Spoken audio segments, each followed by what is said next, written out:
ভাইরা আমার, নবীজি সাল্লাল্লাহু আলাইহি সাল্লাম আমাদের বড় আপন ছিলেন। যুগ যুগ আল্লাহ তাআলা পৃথিবীর শুরু থেকে আজও পর্যন্ত নবী রাসূলদেরকে পাঠিয়েছেন মানুষের হেদায়েতের জন্য, মানুষকে গুমরাহি থেকে রক্ষা করবার জন্য।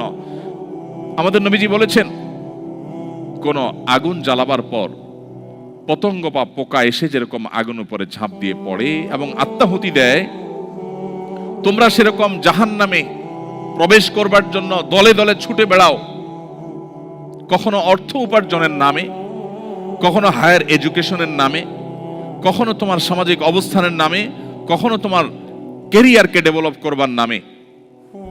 এক এক সময় এক এক নামে তুমি জাহান্নামের দিকে যখন ধাবিত হতে থাকো, তুমি জানো না কোন দিকে যাচ্ছ।